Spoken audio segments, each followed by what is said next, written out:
Hi, Alan Stratton from As Wood Turns. I like to turn wood, and I like to turn almost any wood that I can find wherever I can find it. It so happens that in our yard I had to dig up a very old rose bush, so why not turn the root of the rose bush? Now, this project is not for the beginning turner. You've got to be at least intermediate or confident, and wear your face shield, by the way, too, because this is a wild and woolly trip in turning this rose into a totally unique bowl. Let's turn it. In my backyard, there are 30-year-old rose bushes. At times, these were 12 feet tall. Periodically, we have cut them back, but now it is time for several to retire. The root ball has old dead wood, new live wood, bark, dirt, and rocks, and thorns on the upper part. I spent some time at the bandsaw trimming back the branches. I also removed as much of the dirt as possible. I have turned rows previously, but these have been spindle-type projects such as a vase. This ball seems large enough to enclose a bowl, so why not give it a try? Spoiler alert, this is a project for an experienced turner. The root ball is now mounted to the lathe between centers in a cross-grain orientation, a typical bowl orientation. I have no idea how this bowl will turn out. There are branches of various sizes and direction orientations. Some are fresh, some are dead and dry. The lathe speed is slow, at least to start. This will take a while with my bowl gouge to whittle down. I start at the bottom corner. I have to start somewhere.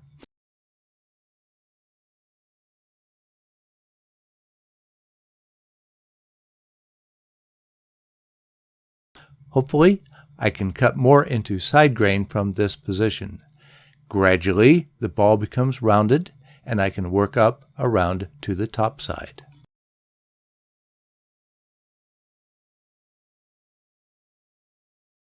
With the wood somewhat under control, it is time to cut a tenon.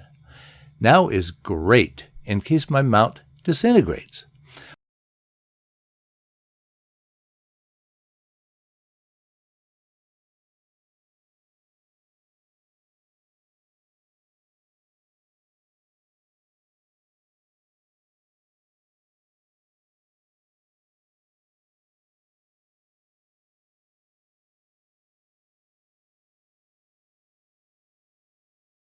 I also cut a notch a little higher to guide me for the bottom and future wall thicknesses. Then a little more time to shape the bowl profile.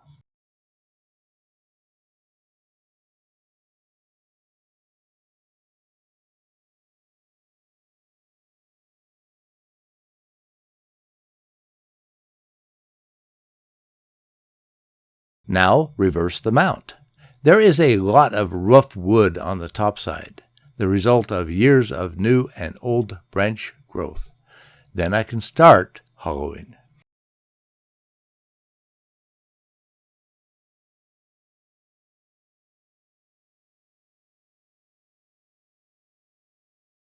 This is tricky with branches and voids and weird grain direction.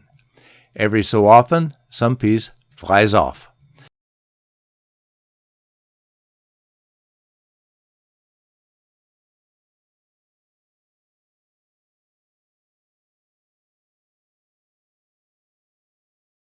As I establish the top and some of the hollow, I need to address the outer profile a little more.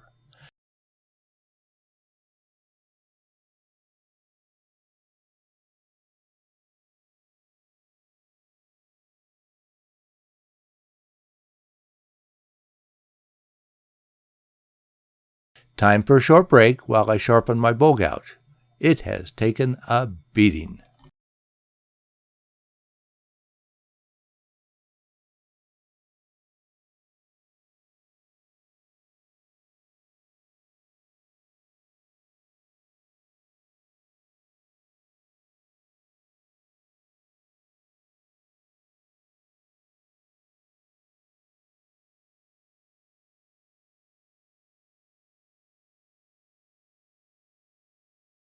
I am still wondering if I can get anything from this wood. Big sections now are missing.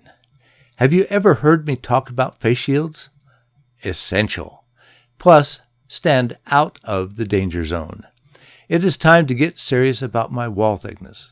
I tried to work the top couple of inches first, leaving a lot of mass at the bottom. Plus, this mass will hold all this together. With all the voids, I can switch to a round nose scraper to not need to ride the bevel on the gouge.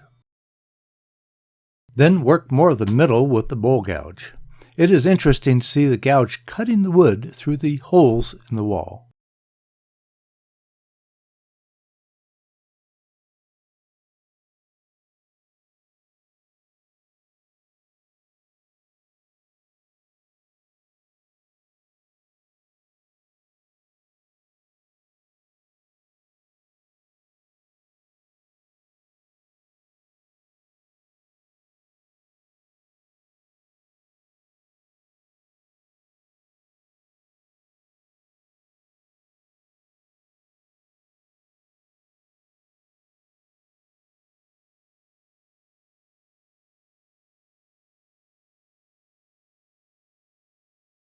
Then switch again to a round nose scraper.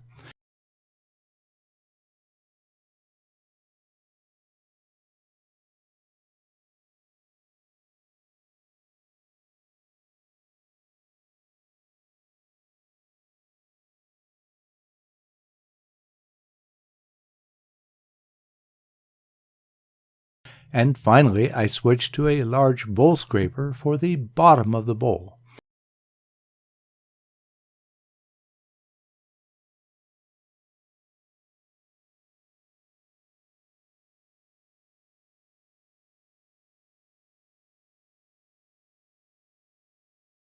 My plan at this point was to let it dry for 1 week to get rid of surface moisture.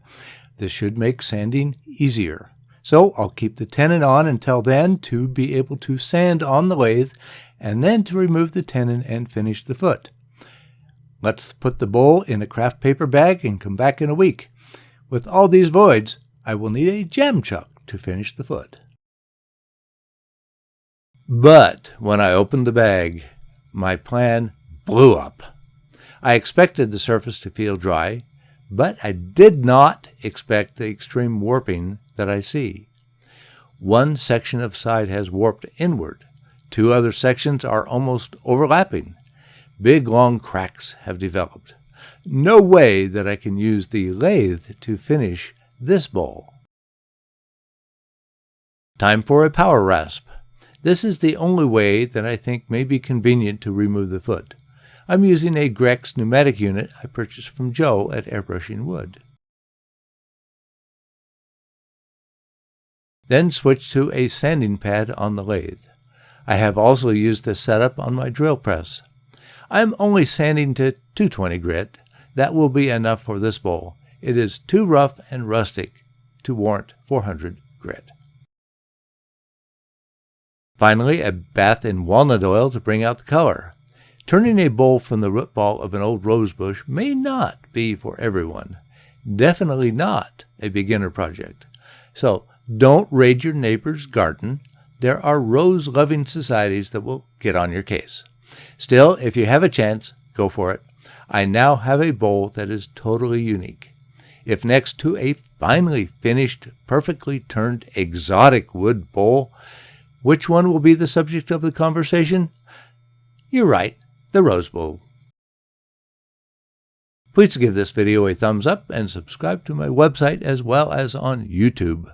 Please spread the word by telling your friends about my weekly videos. I also appreciate your comments and questions. Be sure to wear your full face shield whenever the lathe is running.